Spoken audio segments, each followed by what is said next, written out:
This podcast is powered by the pros at Paschal Air Plumbing and Electric. Arkansas owned, Arkansas operated.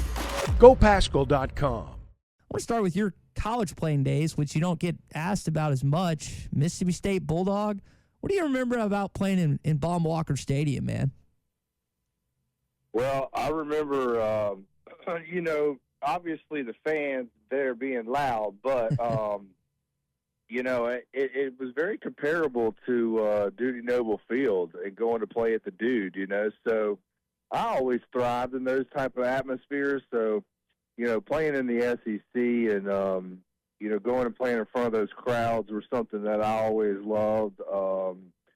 But I believe during my time, I think we took y'all pretty good back in the day. Arkansas baseball wasn't quite what it is today. It really has come on, because I guess you were drafted in 2005. I want to tie in later on in the program what's going on at hockey with what happened with some of your teammates the year before and with Boston, the ALCS. But you mentioned kind of the prominence of Arkansas, but not just Arkansas, SEC baseball. I know your alma mater won a few years back. You've got an SEC, all-SEC College World Series.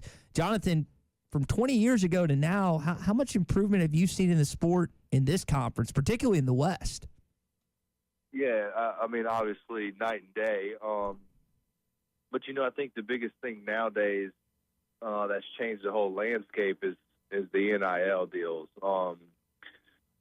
Obviously it's great for the athlete. It's great for everybody that's incorporated into it. But I think that, it's become quite the wild, wild west. And I'm not on any kind of committee to solve this problem. But, the SEC stood alone back then when I played. And now I think they 100% stand alone. And now you're going to look at,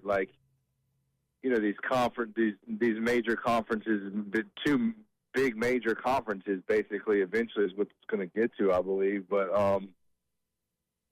yeah, man, Arkansas was also awesome to play at, man. Baum-Walker Stadium goes off. Yeah, it was. It's a fun atmosphere even today. You probably, if I had to guess, kind of that time frame when you were playing that matched up against Nick Schmidt. So there was probably some compelling battles back in the day, if I had to guess. They've got a lefty now, so that Nick actually just had his record broken by Hagen Smith this season. He was a finalist for the Golden Spikes. It goes to Charlie Condon.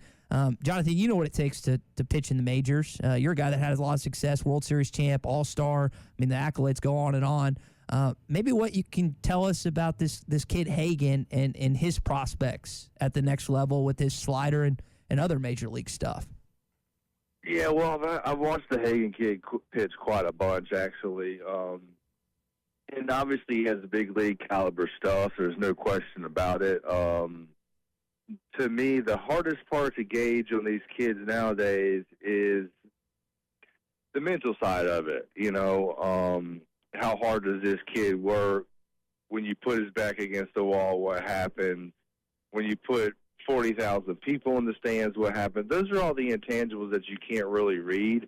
But the Hagen kid, man, as far as being a lefty, he goes out there, he controls the game. And when you look at a young kid, for him to be able to go out there and control the game, what I mean by control the game is the pace is on him. Everything about the game that he pitches in is based upon what he does. Yeah, he's a fun kid to watch. I would best and by the way, we're talking with Jonathan Papelbon, World Series champion, All-Star. List goes on and on. Also former Mississippi State Bulldog. What maybe does he have an advantage being a lefty, Jonathan? I know you as a righty. There's less, not less of an advantage, but does he have an advantage at the next level being a lefty? Something that MLB batters don't see as regular as righties. Yeah, there's no question about that. They are the prized piece of jewelry for any pitching staff, man. Lefties are an item, and that when they come along, you grab them up, and that's another reason why I feel like this guy's going to go quick in the draft, and hopefully he can go to the major leagues and go. Or obviously, he's going to go to the minor leagues first, but go through the minor leagues, develop a little bit more, but then eventually get to the major leagues and be able to, go on a path that's best for him, and he can go out there and put Arkansas on the map. Yeah, Arkansas's had some draft success. They're hoping to add some more. You kind of mentioned the transition from the minors there to the majors. One guy that hasn't had much of a problem with that is Paul Skeens thus far. What have you watched from that rookie? And Jonathan, is he a realistic all-star candidate for the National League this year? Of course. Yeah. Look, realistically, anybody can make the All-Star team with the fans voting this year. That's the one thing I hate about the All-Star game is, there were years where I was on the All-Star team that I felt, maybe I might not have should have, and then there were years where I was on the All-Star team. I wasn't on the All-Star team that I was like, man, there's no way I shouldn't be. So it's a kind of a tough deal when you have the fans voting. I think that only the players should vote, but I think he's a candidate. I mean, anybody's a candidate nowadays. But if it was me, he'd have to have a little bit more on the put up a little bit more yet. I mean, he is throwing the ball great. There's no question about it. But a Major League All-Star is a different category. Yeah, we'll stay in the NL Central for a sec, Jonathan. This is Cardinal country in Arkansas. I know Mississippi probably had a couple different franchises that different people in Starkville or Oxford or Jackson kind of flocked to, but I would say this was predominant Cardinals country. Mississippi's predominantly North Mississippi goes to the Cardinals, and South Mississippi more goes to Atlanta. Okay. Your thoughts on a team that's now above 500 in Pittsburgh's division? What have you thought about what they've done the last handful of games? I'll tell you what surprised me about St. Louis is they're determined not to go anywhere. I mean, they're determined to turn last year around. Last year was a horrible season for them. And what I see in them is they've got some fight left. They're not as bad as people were expecting them to be this year. They've had new guys rise to the occasion, and we'll see what happens. But they're turning it around, I would say. Have they completely turned it around? No. But they're in the right direction. Jonathan, a few more questions before we let you go. Again, Jonathan Papelbon is our guest on the McLarty Daniel Hotline. All-Star, World Series champ, Red Sox Hall of Fame member. To transition back to college, we got a Game 3 tonight. We also got a Game 7 in hockey, which I want to tie into baseball just a bit. But who you got tonight, man? Do you got the pitching of A&M, or you got the hitting of these Tennessee Volunteers? Man, that is a tough. Honestly, to me, it's a coin toss. It really is. I'm sure Vegas will probably have Tennessee favored by, I think the run line will probably be about a run and a half, maybe something like that. But I do like Tennessee. My son likes Tennessee. I like A&M. We obviously watch split household a lot. We both wanted Mississippi State to win their regional, but they didn't do that. So now I'm probably pulling for A&M just because they're the colors of Mississippi State, and he's pulling for Tennessee. So I just can't stand Tennessee's colors, man. They just drive me nuts, and just never have liked Tennessee. I think you're in kin with Arkansas fans listening right now. Not that they like the Aggies either, but definitely. Yeah. So it's a hard one to pull for, but I definitely think Tennessee has more of the firepower, if you want to call it that. The more high draft picks, I think, are going to come out of Tennessee with what all they have. I don't know, man. It'll be. I'll tell you who will win, though. I'll tell you who will win will be the team that makes the least amount of errors. If you go back to college baseball for a long, long time, it's always been that way. pitching and defense is always usually one. And when Mississippi State won it all, they went through the entire College World Series without making an error. And that was a big reason for their success.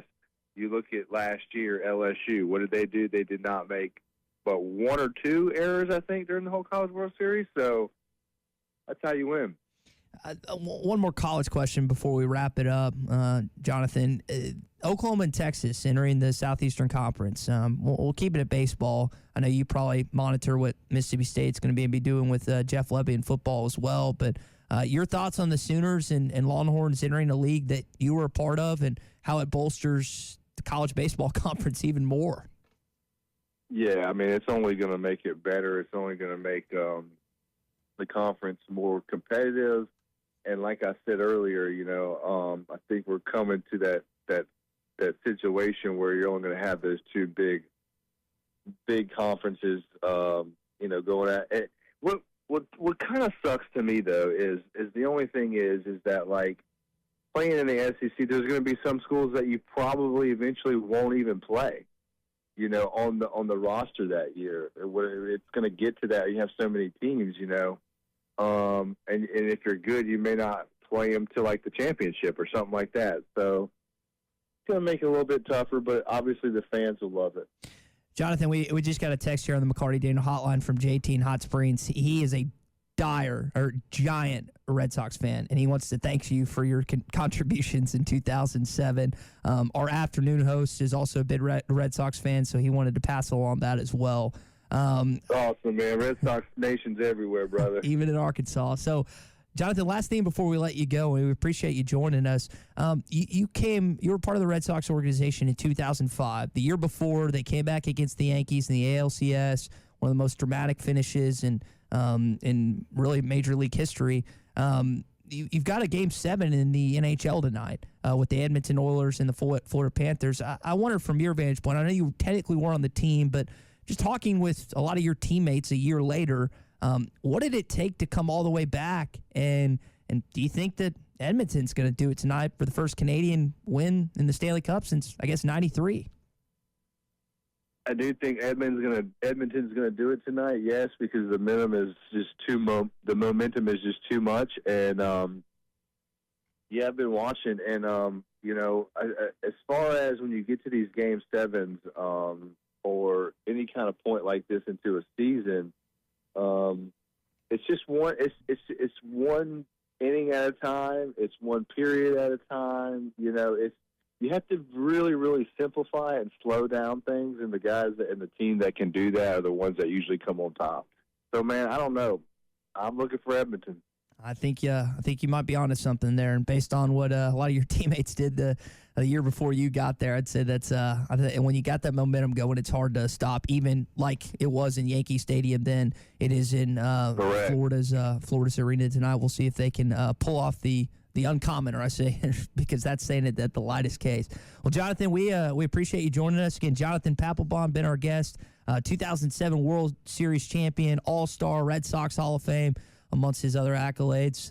Good stuff, man. Hopefully we'll have a great... Okay, man. I'll keep in touch with you on Twitter, man. Stay in touch on Twitter, brother. Yeah, you got it, brother. Again, good stuff from Jonathan. BetOnline is your #1 source for all your betting needs. Get the latest odds, lines, and matchup reports for baseball, boxing, golf, and more. BetOnline continues to be the fastest and easiest way to place your wagers, including live betting and your favorite casino and card games available to play right from your phone. Head to the website or use your mobile device to sign up today and get in on the action. Remember to use our promo code BELIEVE. That's BLEAV for your 50% welcome bonus on your first deposit. Bet online, where the game starts.